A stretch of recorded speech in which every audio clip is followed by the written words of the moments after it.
Hi hello friends, welcome back to my channel. ಇವತ್ತಿನ ವಿಡಿಯೋದಲ್ಲಿ ಶ್ರೀಗಂಧದ ಗುಡಿ ಕನ್ನಡ ಸೀರಿಯಲ್ನ ಸಂಚಿಕೆ ನೋಡೋಣ. ಸಂಚಿಕೆ 27 ಇದು. ನೀವು ನಿನ್ನಿನ ಸಂಚಿಕೆಯಲ್ಲಿ ನೋಡೇ ಇರ್ತೀರ. ಇವರಿಬ್ಬರು ಆರ್ಯನ್ ಕೈಲೇ ಸಿಕ್ಕಾಕೊಂಡಿರ್ತಾರೆ. ಎದುರು ಬದ್ರು ನಿಂತ್ಕೊಂಡು ಸ್ವಲ್ಪ ಮಾತಾಡ್ಕೊಂಡಿರ್ತಾರೆ. ಇನ್ನೇನು ಚಂದನ ಆರ್ಯ ಕರೆದ ತಕ್ಷಣ ಇನ್ನೇನು ಆಗೋದಿಲ್ಲ ಅಂತ ಹೇಳಿ ಆರ್ಯನ್ ಕಾರಲ್ಲಿ ಕುತ್ಕೊಳಕ್ಕೆ ಮುಂದೆ ಒಂದೆರಡು ಹೆಜ್ಜೆ ಇಡ್ತಾಳೆ. ಅಷ್ಟರೊಳಗೆ ಅವಳ ಕೈಯನ್ನು ಹಿಡ್ಕೋತಾನೆ ಹರಿ. ಹೇಗಾದರೂ ಮಾಡಿ ತಪ್ಪಿಸ್ಕೊಂಡು ಹೋಗೋಣ ಬನ್ನಿ ಮೇಡಮ್ ಅಂತ ಹೇಳಿ ತಪ್ಪಿಸ್ಕೊಂಡು ಹೋಗ್ಬಿಡ್ತಾರೆ. ಈ ಕಾಫಿ ಎಸ್ಟೇಟಲ್ಲಿ ಗಿಡಗಳ ಮಧ್ಯೆ ಮತ್ತು ಕುತ್ಕೊಂಡು ಡೌನಲ್ಲಿ ಇವರಿಬ್ಬರು ತಪ್ಪಿಸ್ಕೋತಾರೆ. ಆರ್ಯ ಮತ್ತು ಅವನ ಗ್ಯಾಂಗಿಗೆ ಫುಲ್ ಕಷ್ಟ ಆಗಿ ಹೋಗ್ಬಿಡುತ್ತೆ ಇವರಿಬ್ಬರನ್ನು ಹುಡ್ಕೋದು. ಆರ್ಯನ್ಗೆ ಚೆನ್ನಾಗಿ ಚಳ್ಳೆ ಹಣ್ಣು ತಿನ್ನಿಸ್ತಾನೆ ಹರಿ. ಹಾಗೆ ಎಲ್ಲಿದ್ದೀವಿ ಅಂತಲೂ ಕ್ಲೂ ಕೊಡ್ತಾನೆ ವಿಷಲ್ ಹಾಕಿ. ಆದ್ರೂ ಅವರೆಲ್ಲರಿಗೂ ಹಿಡಿಯೋಕ್ಕಾಗೋದೇ ಇಲ್ಲ ಇವರಿಬ್ಬರನ್ನ. ಆರ್ಯ ಅಂತೂ ಫುಲ್ಲು ಸೈಕೋ ಥರ ಆಡ್ತಾ ಇರ್ತಾನೆ. ಎಷ್ಟು ಕಾಡಿಸ್ತಾನಪ್ಪ ಇವನು ಹರಿ ಅಂತ ಬೈಕೋತಾ ಇರ್ತಾನೆ. ಇನ್ನೇನು ಚಂದನಾಗ ಸಾಕಾಗೋಗ್ಬಿಟ್ಟಿರುತ್ತೆ. ಇನ್ನೇನು ನನ್ನ ಕೈಲಿ ಆಗಲ್ಲಪ್ಪ ಅಂತ ಇರ್ತಾಳೆ. ಇನ್ನು ಸ್ವಲ್ಪ ಮೇಡಮ್ ಬೇಗ ಓಡೋಗ್ಬಿಡೋಣ ಕಾರ್ ಹತ್ರ ಅಂತ ಹೇಳಿ ಕಾರ್ ಹತ್ರ ಬಂದು ನಿಲ್ತಾರೆ. ಚಂದನ ಈಗ ಹೇಗೆ ಹೋಗೋದು, ಕಾರ್ ಬೇರೆ ಅಲ್ಲಿದೆ ಅಡ್ಡ ಅಂತ ಅಂದಾಗ ಹರಿ ಇನೋವಾ ಕಾರಲ್ಲಿ ನೋಡ್ತಾನೆ. ಕಾರ್ ಕೀ ಬಿಟ್ಟು ಹೋಗ್ಬಿಟ್ಟಿರ್ತಾನೆ ಆರ್ಯ. ದಡ್ಡನ ಮಕ್ಕಳು ಕೀ ಇಲ್ಲೇ ಬಿಟ್ಟು ಹೋಗಿದ್ದಾರೆ ಮ್ಯಾಮ್, ನಮಗೆ ಯೂಸ್ ಆಯಿತು ಅಂತ ಹೇಳಿ ಬೇಗ ಬೇಗ ಕುತ್ಕೊಳ್ಳಿ ಬಂದುಬಿಡ್ತಾರೆ ಅಂತ ಹೇಳಿ ಇಬ್ಬರು ಕುತ್ಕೊಂಡ್ಬಿಡ್ತಾರೆ. ಇನ್ನೇನು ಕಾರ್ ಸ್ಟಾರ್ಟ್ ಮಾಡ್ತಾ ಇರ್ತಾನೆ. ಅಷ್ಟರೊಳಗೆ ಇವರೆಲ್ಲ ಸಿಕ್ಕಾಕೊಂಡ್ಬಿದ್ರು ಅಂತ ಜೋರಾಗಿ ಆರ್ಯ ಚೀರ್ತಾನೆ. ಅವನಿಗೆ ಗೊತ್ತೇ ಇರಲ್ಲ ಕಾರ್ ಕೀ ಬಿಟ್ಟು ಬಂದಿರೋದು. ಇನ್ನೇನು ಇವ್ರ ಕಾರಲ್ಲೇ ಅವರು ಎಸ್ಕೇಪ್ ಆಗೋಕ್ಕೆ ಟ್ರೈ ಮಾಡ್ತಾರೆ. ಇನ್ನೇನು ಎಸ್ಕೇಪೇ ಆಗಿಬಿಡ್ತಾರೆ. ಅಷ್ಟರಲ್ಲಿ ಮತ್ತೆ ಆರ್ಯ ಮತ್ತು ಅವ್ರ ಗ್ಯಾಂಗು ಓಡಿ ಬರ್ತಾರೆ. ಆರ್ಯ ಬೈತಾನೆ, ಯಾರು ದಡ್ಡನ ಮಕ್ಕಳು ಕಾರ್ ಕೀ ಬಿಟ್ಟು ಬಂದಿದ್ದು ಅಂತ ಅಂದಾಗ ನೀವೇ ಸರ್ ಅಂತ ಹೇಳ್ತಾನೆ ಈ ರೌಡಿ. ಅವನದಿದೇನೋ ನೋಡೋ ಕಾರ್ ಕೀ ಅಂತ ಹೇಳಿದಾಗ ಅವನು ದಡ್ಡ ಅಲ್ಲ ಸರ್, ಕೀ ತೊಗೊಂಡೋಗಿದ್ದಾನೆ ಅಂತ ರೌಡಿ ಹೇಳ್ತಾನೆ. ಈ ಕಡೆ ಆರ್ಯ ಮತ್ತು ರೌಡಿ ಎಲ್ಲರೂ ಸೇರಿಕೊಂಡು ಇನ್ನೊಂದು ಕಾರಲ್ಲಿ ಅವ್ರ ಕಾರಲ್ಲೇ ಹೋಗ್ತಾ ಇರ್ತಾರೆ. ಆರ್ಯ ದಾಸ್ಗೆ ಕಾಲ್ ಮಾಡ್ತಾನೆ, ಮಹಾಬಲ ಅವ್ರಿಗೆ. ಮಹಾಬಲ ಅವರು ಮಾತಾಡ್ತಾರೆ, ಏನಾಯಿತು ಆರ್ಯ ಅಂತ. ಚಂದನ ಸಿಕ್ಕಿದ್ಲು ಅಂಕಲ್, ಇಲ್ಲೇ ತಪ್ಪಿಸ್ಕೊಂಡು ಹೋಗ್ತಾ ಇದ್ದಾಳೆ. ನಮ್ಮ ಕಾರ್ನೇ ತೊಗೊಂಡು ಹರಿ ಅವಳನ್ನ ಕರ್ಕೊಂಡು ಓಡೋಗ್ಬಿಟ್ಟ. ನಮ್ಮ ಕಾರ್ ಏನಾದರೂ ಮುಂದೆ ಕಾಣಿಸಿದ್ರೆ ನಾವಂತ ಅಂದ್ಕೋಬೇಡಿ, ಚಂದನ ಮತ್ತು ಹರಿ ಇದ್ದಾರೆ ಅಂತ ಹೇಳ್ತಾನೆ. ಮಹಾಬಲ ಅವ್ರು ಕೇಳ್ತಾರೆ, ನೀವೆಲ್ಲಿದ್ದೀರಾ ಹೇಳಿ, ನಾವು ಅಲ್ಲಿಗೆ ಬರ್ತೀವಿ ಅಂತ ಹೇಳಿದಾಗ ನಾವೆಲ್ಲಿರೋದು ಹೇಳಿ ಸಾಯಿರೋ ಅಂತ ಹಿಂದೆ ಕೂತ್ಕೊಂಡಿರೋ ರೌಡಿಗಳಿಗೆಲ್ಲ ಬೈತಾನೆ ಆರ್ಯ. ಕುಣಿಗಲ್ ಕ್ರಾಸಿಗೆ ಬರೋಕ್ಕೆ ಹೇಳಿ ಸರ್ ಅಂತ ಹೇಳ್ತಾರೆ ರೌಡಿಗಳು. ಆಯಿತಪ್ಪ ಬರ್ತೀವಿ ಅಂತ ಹೇಳ್ತಾನೆ. ಕುಣಿಗಲ್ ಕ್ರಾಸಿಗೆ ತಿರುಗಿಸು ದಾಸ್ ಅಂತ ಹೇಳ್ತಾನೆ. ಇನ್ನೇನಿಬ್ಬರು ಚಿಂತೆ ಮಾಡ್ತಾ ಇರ್ತಾರೆ, ಸಿಕ್ಕಾಕೊಂಡ್ಬಿಟ್ವಿ ನಾವು, ಎಡ್ವರ್ಡ್ ಕೆಲಸ ಮಾಡಿಬಿಟ್ಟೆ ಅಂತ ಚಂದನ ಅನ್ಕೋತಾ ಇರ್ತಾಳೆ. ಅಷ್ಟರಲ್ಲಿ ಕಾರ್ ಬರೋದು ನೋಡ್ತಾರೆ. ಆರ್ಯನ್ ಕಾರ್ ಹಿಂದೆ ತುಂಬಾ ಹತ್ತಿರ ಇರುತ್ತೆ. ಹಾಗೆ ಮತ್ತೆ ಚಂದನ ಪದೇ ಪದೇ ಹಿಂದೆ ನೋಡ್ತಾ ಇರ್ತಾಳೆ. ಅವ್ರ ಅಪ್ಪನ ಕಾರನ್ನು ಅಬ್ಸರ್ವ್ ಮಾಡಿಬಿಡ್ತಾಳೆ. ಅಪ್ಪ ಬಂದರು ಅಂತ ಜೋರಾಗಿ ಅಂತಾಳೆ. ಆಯ್ತಿನ್ನು ನಮ್ಮ ಕತೆ ಅಷ್ಟೇ ಅಂತ ಇಬ್ಬರು ಹೇಳ್ಕೊತಾ ಇರ್ತಾರೆ. ಮೇಡಮ್ ನೀವೇನೋ ಬಚಾವಾಗ್ಬಿಡ್ತೀರಾ, ನನ್ನನ್ನು ಜೈಲಿಗೆ ಕಳಿಸ್ಬಿಡ್ತಾರೆ ಅಷ್ಟೇ ಇನ್ನು ಅಂತ ಹೆದರ್ಕೊಂಡ್ಬಿಡ್ತಾನೆ. ಏನೂ ಆಗಲ್ಲ ಬಿಡಿ, ನಾನು ಹೇಳ್ತೀನಿ ಅಂತ ಹೇಳ್ತಾಳೆ. ಅದಕ್ಕೆ ಹರಿ, ಇಲ್ಲ ಬಿಡಿ ಮ್ಯಾಮ್, ನಾನೊಂದು ಸರಿ ಮಾತು ಕೊಟ್ಟರೆ ಆಗೋಯ್ತು, ನಿಮ್ಮನ್ನು ಹೇಗಾದರೂ ಮಾಡಿ ಬಚಾವ್ ಮಾಡೇ ಮಾಡ್ತೀನಿ ಅಂತ ಭರವಸೆ ಕೊಡ್ತಾನೆ. ಈ ಹರಿ ಇರಬೇಕಾದ್ರೆ ನಿಮ್ಗೆ ಯಾಕೆ ಚಿಂತೆ, ನಿಮ್ಮನ್ನು ಹೇಗಾದರೂ ಮಾಡಿ ಬೆಂಗಳೂರಿಗೆ ತಲುಪಿಸೋದು ಜವಾಬ್ದಾರಿ ನಂದು ಅಂತ ಭರವಸೆ ಕೊಡ್ತಾನೆ. ನಿಮ್ದಿದು ಒಂದು ಒಳ್ಳೆ ಗುಣ ಮೆಚ್ಚಬೇಕ್ರಿ, ಎಂಥ ಕಷ್ಟದಲ್ಲೂ ಪಾರಾಗ್ತೀರಾ ಅಂತ ಹೇಳ್ತಾಳೆ. ದಾಸು ಮತ್ತು ಈ ಕಡೆ ಆರ್ಯ ಈ ಕಡೆ ಬೇರೆ ಕಡೆ ಅವರು ಅಪೋಸಿಟ್ ರೋಡಿಂದ ಬಂದು ಲಾಕ್ ಮಾಡಿಬಿಡ್ತಾರೆ.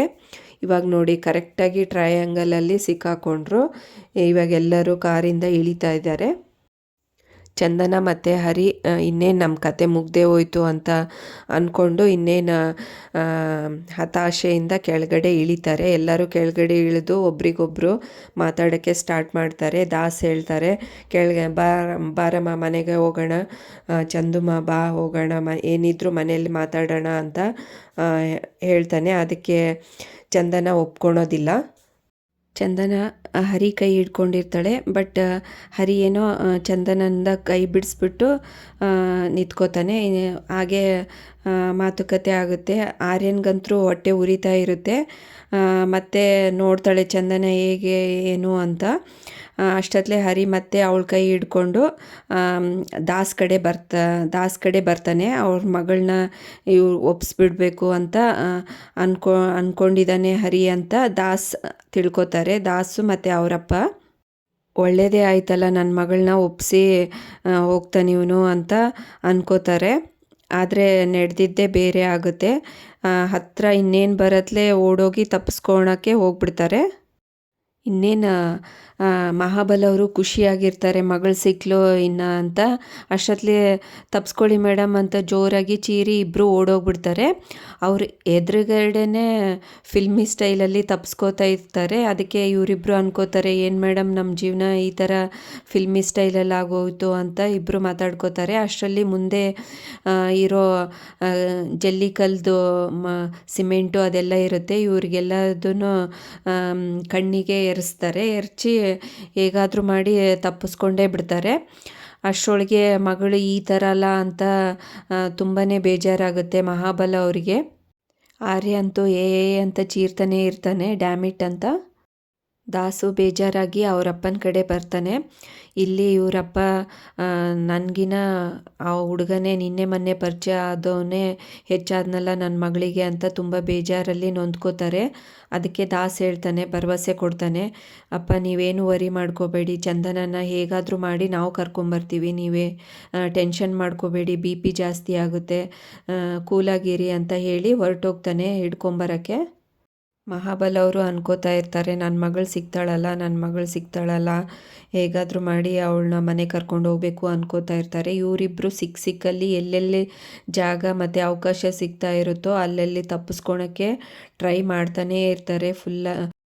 ಹೀಗೆ ತಪ್ಪಿಸ್ಕೊಂಡು ಬಂದು ಒಂದು ಸಂದಿ ಬೀದಿಯಲ್ಲಿ ನಿಂತ್ಕೋತಾರೆ. ಸ್ವಲ್ಪ ಫುಲ್ಲು ಸುಸ್ತಾಗಿರ್ತಾರೆ.